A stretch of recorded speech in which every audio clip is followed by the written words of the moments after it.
şu noktasına basıyorsun. Yine yattık. Peki, sonraki soruma geçiyorum. Evet, kumar genellikle şans ile ilişkilendirilen bir olgu. Peki şans nedir? Şans diye bir şey gerçekten var mı?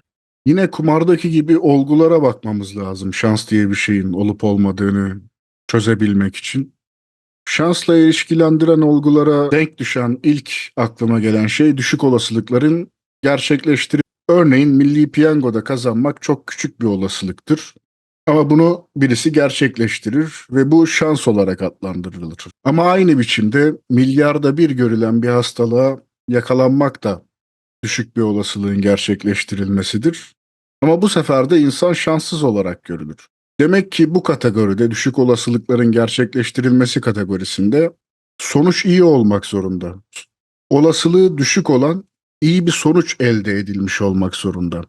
Ama bu kategoriyi biraz daha genişletebiliriz, bir alt kategori açabiliriz.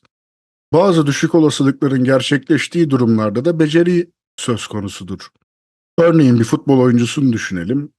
Topu belli bir yere, atması zor bir yere, belli bir noktadan atmaya çalışıyor. Daha önce buna hiç çalışmamış, 100 denemesinden bir tanesi denk geliyordu, oraya gidiyor. Düşük bir olasılık gerçekleşmiş oldu ve burada tamamen şans olgusu olarak adlandırabileceğimiz durum söz konusu. Ama bu oyuncu çalışmaya devam etti. Artık o noktadan kalenin o noktasına topu atmak için beceri seviyesini yükseltti. Ne oldu bu sefer? Beceri seviyesi yükseldikçe şans seviyesi düşmüş oldu. Karşılıklı olarak birbirlerini etkilediler. Bunu bir kenara koyalım. İkinci olarak karşılaştırma usulü şans durumları vardır. Karşılaştırma usulüne örnek verecek olursam bir uçaktasınız, uçak düştü, herkes öldü, siz kaldınız. Ne oldu? Siz diğerlerine göre şanslı olmuş oldunuz. Aynı sokakta yürüyordunuz, aynı markete gidiyorsunuz. Önünüzde giden 4999. müşteriydi de siz 5000. müşteri oldunuz.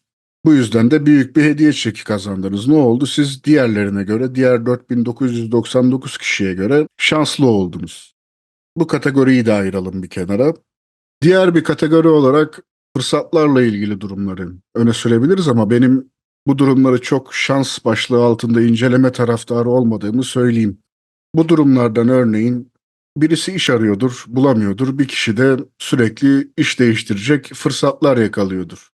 Birisinin sesi çok güzeldir, kimse keşfedemiyordur da İbrahim Tatlıses işte inşaatta şarkı söylerken bir anda keşfedilmiştir vesaire. Bir tane psikoloji deneyi var bununla ilgili. Kendine şanssız diyen ve kendine şanslı diyen insanları topluyorlar bir araya. Ellerine bir gazete veriyorlar. Buradan okuyun ve kendinize uygun işi bulun komutu veriliyor. İlan sayfasında da gayet okunabilir büyük puntolarla yazılmış.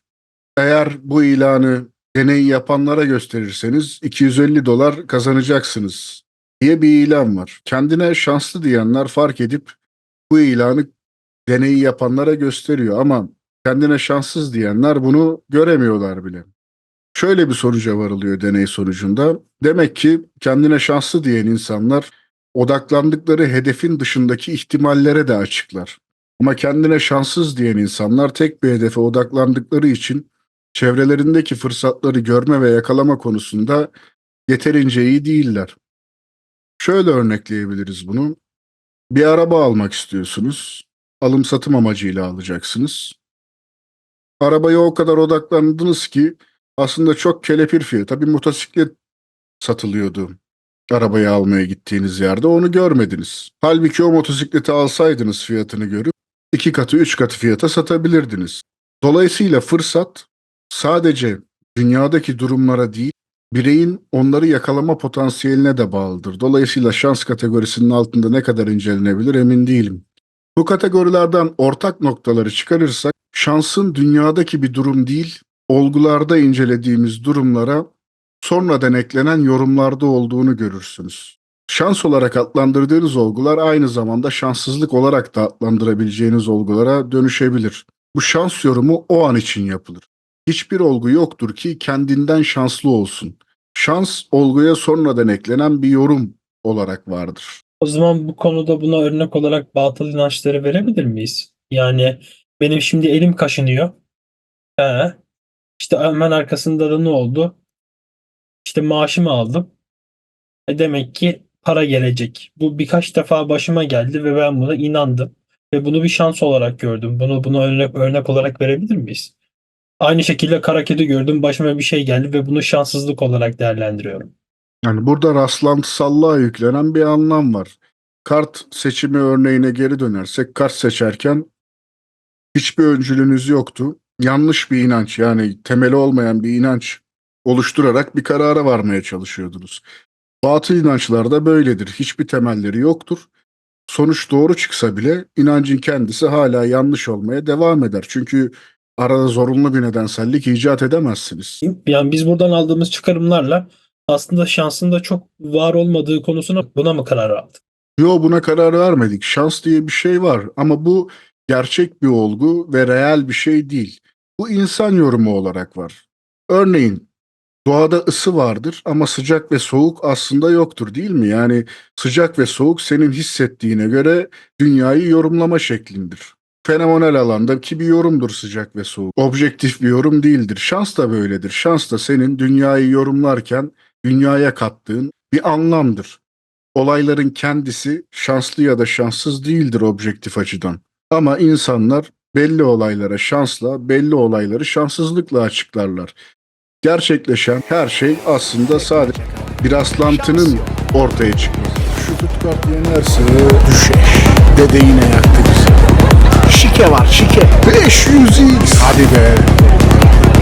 Şifreyi veriyorum. Sürpriz ol. Sweet Bonanza. Biraz borç versene. Merak etme, kazanıp geri ödüyorum. Bu sefer tutturuyoruz. Bak tam şu noktasına basıyorsun. Yine yattık. Ama bir gün kazanacağım.